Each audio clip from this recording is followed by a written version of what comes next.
Warahmatullahi wabarakatuh. Selamat berjumpa kembali di video yang terbaru. Kali ini yang mau kita bahas adalah mengenai inovasi terbuka versus inovasi tertutup, di mana ini adalah outline atau gambaran yang mau kita bahas pada video kali ini. Yang pasti ada pendahuluan, ada inovasi terbuka, inovasi tertutup, dan juga apa perbedaan antara kedua inovasi tersebut. Yang pertama kita mulai dulu dari pendahuluan ya. Seperti yang kita ketahui, inovasi itu merupakan kekuatan pendorong di balik pertumbuhan berkelanjutan, kemakmuran dan juga keunggulan kompetitif yang intinya adalah merupakan proses pengembangan dan menerapkan ide, teknologi atau strategi baru untuk menciptakan nilai dan meningkatkan kemampuan organisasi untuk memenuhi permintaan pasar. Tapi tidak semua proses inovasi itu mengikuti pendekatan yang sama dan juga mengenali perbedaan utama antara pendekatan ini dan nantinya tuh bakal berdampak signifikan terhadap kesuksesan bisnis. Nah, inovasi terbuka dan tertutup itu merupakan dua strategi yang berbeda ya yang digunakan oleh organisasi. Inovasi terbuka melibatkan kolaborasi dengan mitra eksternal seperti akademisi, pelanggan, dan juga perusahaan lain untuk mengumpulkan pengetahuan dan juga sumber daya, sehingga menciptakan spektrum kemungkinan yang luas untuk mengembangkan ide-ide baru. Nah, sebaliknya, inovasi tertutup bergantung pada upaya penelitian dan pengembangan atau R&D atau Research and Development dari mana? Dari internal untuk menghasilkan solusi yang eksklusif dilindungi oleh hak kekayaan intelektual yang ketat untuk mempertahankan daya saing. Nah, kita bahas satu-satu. Inovasi terbuka. Inovasi terbuka adalah pendekatan modern untuk manajemen inovasi yang mempromosikan aliran pengetahuan, ide, dan kekayaan intelektual baik di dalam maupun di luar batas organisasi. Pergeseran paradigma ini mendorong kolaborasi dan pertukaran antara mitra eksternal seperti universitas, lembaga penelitian, pemasok, pelanggan, dan bahkan pesaing dan juga tim internal untuk menggerakkan mesin inovasi.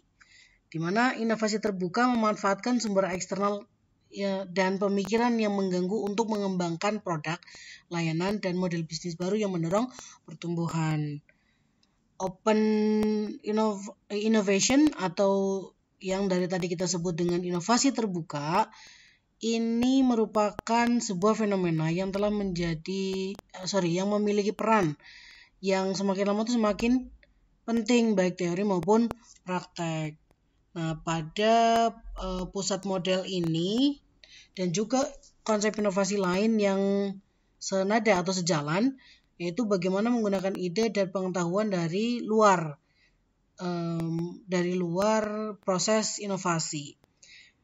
Dengan kata lain, maksud dari inovasi terbuka adalah bahwa perusahaan perlu membuka batas perusahaan untuk menghadirkan arus pengetahuan yang bernilai dari luar dalam rangka menciptakan peluang untuk kerjasama proses inovasi dengan rekanan, konsumen, atau pemasok yang pastinya dari eksternal.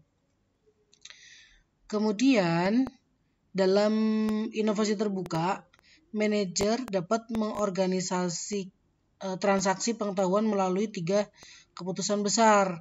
Yang pertama adalah knowledge acquisition atau membuat atau membeli.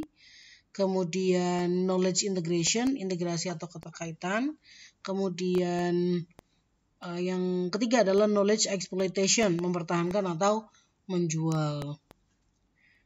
Nah, konsep inovasi terbuka berkaitan erat dengan ada 7 ya. Yang pertama inovasi berdasarkan konsumen atau pemakai, akumulasi inovasi, perdagangan know-how, manajemen pengetahuan, demokrasi inovasi, inovasi massal, dan yang terakhir adalah distribusi inovasi. Di mana Inovasi terbuka memiliki kelebihan dan kekurangan. Untuk kelebihannya, yang pertama adalah menekan biaya. Perusahaan mampu mengurangi biaya penelitian dan pengembangan. Yang kedua, meningkatkan produktivitas. Produktivitas perusahaan dapat ditingkatkan melalui inovasi yang akan dikembangkan. Kemudian yang ketiga, menambah jumlah pelanggan. Bila melakukan kolaborasi dengan pelanggan, maka pelanggan tidak akan terbagi, melainkan justru memperluas jumlah pelanggan. Dan kelebihan yang keempat yaitu akurasi. Penelitian yang dilakukan akan lebih akurat karena selain mempertimbangkan penelitian produk juga mempertimbangkan kebutuhan pasar. Kemudian apa kekurangannya? Yang pertama, menyelaraskan strategi inovasi untuk melampaui perusahaan yang bertujuan untuk memaksimalkan laba dari inovasi eksternal. Kemudian yang kedua, potensi organisasi penyelenggaraan kehilangan keunggulan kompetitif mereka sebagai konsekuensi dari mengungkapkan kekayaan intelektual. Kemudian yang ketiga, meningkatnya kompleksitas mengendalikan inovasi dan mengatur bagaimana kontributor mempengaruhi proyek. Kemudian yang keempat, mengembangkan cara untuk mengidentifikasi dan menggabungkan inovasi eksternal. Kemudian yang terakhir adalah kemungkinan mengungkapkan informasi tidak dimaksudkan untuk berbagi. Nah, kemudian untuk inovasi tertutup sering dianggap sebagai pendekatan tradisional untuk penelitian dan pengembangan. Hal ini mengacu pada manajemen internal perusahaan dan pelaksanaan proses inovasinya. Pada konsep ini melibatkan pemanfaatan sumber daya internal seperti karyawan perusahaan, departemen penelitian dan pengembangan internal, dan juga teknologi eksklusif yang dimaksudkan untuk menciptakan dan mengkomersialkan produk dan atau ide baru. Berbeda dengan inovasi terbuka, inovasi tertutup tidak melibatkan kolaborasi dengan entitas eksternal atau dengan pihak eksternal termasuk pelanggan, pesaing, dan juga lembaga penelitian. Nah, ada beberapa perusahaan yang berhasil menggunakan strategi inovasi tertutup, misal seperti Apple, terkenal karena ketergantungannya pada sumber daya dan keahlian internal yang telah membantu mereka mempertahankan daya saing di pasar elektronik konsumen. Pengembangan prosesor Apple sendiri seperti chip yang digunakan pada iPhone dan iPad menunjukkan komitmen mereka terhadap model inovasi tertutup.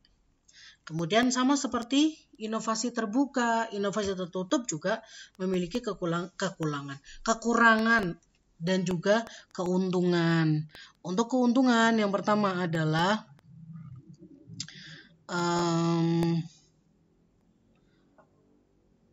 keuntungan yang didapat perusahaan akan dimiliki sendiri kan karena tadi kan tidak melibatkan eksternal ya. Kemudian lebih mempercayai kinerja para pegawai perusahaan untuk loyalitas. Kemudian yang ketiga, mengoptimalkan daya intelektual dan daya pikir para pegawai perusahaan. Yang keempat, tidak membutuhkan riset atau penelitian yang berlebih dan biaya untuk pengembangan suatu produk yang biasanya memakan banyak biaya. Kemudian keuntungan yang kelima, rasa kekeluargaan antara atasan dan bawahan sangat terasa. Kemudian kekurangannya ada 5 juga. Yang pertama, potensi untuk memasuki pasar akan sulit jika hanya bertahan satu model produksi yang sama. Jadi tidak ada inovasi berarti di sini ya. Kemudian akan mengalami kekalahan jika hanya memiliki pegawai tanpa daya pikir yang open-minded dengan perubahan dunia. Jadi jangan sampai seperti katak dalam tempurung berpikiran atau tahunya saya pokoknya yang the best gitu. Nggak ada lagi yang lain yang selain saya yang paling baik gitu. Kemudian terjebak pada sirkulasi keuangan yang buruk jika hanya menjual dan memasarkan satu jenis produk. Kemudian yang keempat, kurangnya interaksi yang komunikatif antara pelanggan dan produsen demi keberlangsungan hidup perusahaan yang balance atau imbang. Kemudian yang terakhir, adanya kemunduran dan penenggelaman citra brand name perusahaan apabila tidak dapat mengeluarkan inovasi yang meledak di kalangan masyarakat luas. Kemudian berikut adalah prinsip inovasi terbuka. Yang pertama, tidak semua orang pintar bekerja untuk kita. Jadi kita perlu untuk bekerja dengan orang-orang yang pintar di dalam dan juga di luar perusahaan. Kemudian yang kedua, external research and development dapat menciptakan nilai yang signifikan, sedangkan internal research and development yang mengembangkannya. Kemudian yang ketiga, perusahaan tidak harus melakukan penelitian sendiri dan menciptakan keuntungan darinya. Kemudian yang keempat, bangun model bisnis yang lebih baik untuk jangka panjang. Yang kelima, penggunaan yang baik dari internal maupun eksternal pasti akan memenangkan pasar. Kemudian yang terakhir, tidak ada salahnya membeli IP orang lain untuk kemajuan bisnis model perusahaan yang kita jalankan. Kemudian, prinsip inovasi tertutup yang pertama adalah internal smart people atau research and development bekerja untuk perusahaan kita. Keuntungan research and development kita yang menemukannya dan kita juga yang mengembangkannya. Yang ketiga, yang cepat melakukan penemuan akan masuk ke pasar pertama. Kemudian yang keempat, perusahaan yang melakukan inovasi ke pasar pertama yang akan menang. Kemudian yang kelima, jika kita yang pertama membuat ide terbaik di industri ini, maka kita yang akan menang. Jadi semacam pionir gitu ya. Nah, kemudian ini ada beberapa contoh perusahaan yang melakukan open innovation atau inovasi terbuka. Yang pertama adalah Lego. Yang kita tahu, Lego itu kan mainan ya, dimana mainan tersebut untuk orang dewasa dan juga anak-anak. Jadi Lego melakukan inovasi terbuka dengan melibatkan semua orang. Siapapun yang ingin menuangkan idenya untuk produk Lego melalui project Lego Cuusoo. Apa ini bacanya? Pokoknya Lego Cuusoo. CUUSOO, itulah ya. Yaitu sebuah website di mana setiap orang bisa menggambarkan ide mereka tentang produk Lego. Ide yang dimaksud adalah ide yang baru, asli, dan juga kreatif, di mana jika proyek yang dibuat dari ide seseorang tersebut disukai lebih dari 10.000 orang, maka ide tersebut akan diproduksi dan dijual oleh Lego. Nah, perumus produk ini akan mendapatkan 1% dari setiap penjualan produk tersebut. Jadi kalau semisal kamu itu punya ide mau bikin model Lego yang kayak apa, kemudian dikirimkan nih ke Lego Cushion pula, itu mau bedak ya, Cuusoo. Kalau rancangan kamu dipilih oleh Lego, maka Lego akan memberikan 1% dari setiap penjualan produknya mereka yang modelnya yang punya model kamu. Kemudian yang kedua adalah Lays. Kalau sekarang ini di Indonesia sudah tidak ada Lays ya, sudah ditarik ya. Lays ini merupakan salah satu perusahaan yang melakukan inovasi terbuka untuk produk terbaru mereka melalui project Do Us a Favor. Lays memberi kesempatan bagi semua orang, siapapun, untuk memberi ide tentang produk Lays melalui proposal di mana ide-ide yang ada akan di-voting dan dinilai oleh para ahli yang merupakan koki terbaik di Amerika. Yang mendapat voting terbanyak dan penilaian terbagus akan menjadi pemenang. Berarti ini Lays-nya itu rasanya rasa-rasa bule gitu ya. Coba kalau Lays itu ada rasa-rasa, coba kalau Lays itu masih tetap ada di Indonesia gitu ya, dan membuka sayembara seperti itu. Mungkin yang mengirimkan contoh taste ke Lays orang-orang Indonesia yang gak jauh-jauh tuh, dari soto, kemudian rendang, apalagi banyak lah ya, di Indonesia kan banyak sekali makanan tradisional ya. Dan mungkin kalau semisal Lays tetap masih ada di Indonesia, mereka akan punya varian rasa yang sangat banyak sekali ya. Kemudian contoh yang ketiga adalah Starbucks. Di sini ada yang tidak tahu Starbucks. Starbucks merupakan salah satu perusahaan yang memang melakukan inovasi terbuka dengan produk terbaru mereka melalui proyek My Starbucks Idea, di mana Starbucks memberikan kesempatan kepada para customer untuk memasukkan ide tentang produk dan pengalaman berharga yang ingin dirasakan tanpa adanya reward dalam bentuk uang. Dan ide ini dengan voting terbanyak akan dijadikan inovasi pada produk Starbucks selanjutnya. Walaupun tanpa adanya reward dalam bentuk uang, tetap saja Starbucks mendapatkan lebih dari 100.000 ide dalam proyeknya.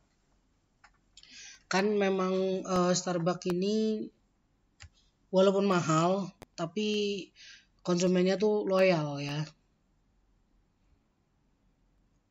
Kemudian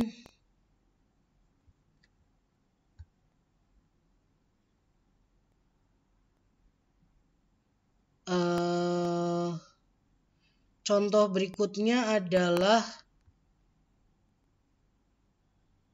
apa ini? Apple. Ya, Apple ini kan didirikan oleh Steve Jobs. Perusahaan ini selalu berinovasi tanpa adanya campur tangan dari luar. Ini inovasi tertutup ya. Contoh dari inovasi tertutup.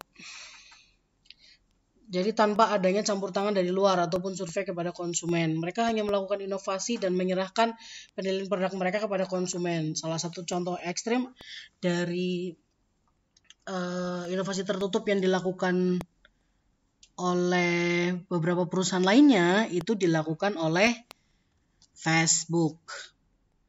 Jadi Facebook ini selama 6 atau 7 tahun terakhir ketika mulai mengkomoditisasi pembuatan konten selain memiliki kendali penuh atas konsumsi di jaringan media sosial yang masif. Facebook kita tahu ya, dan kita semua masih ingat dimulai sebagai jaring sosial online berskala kecil di Harvard.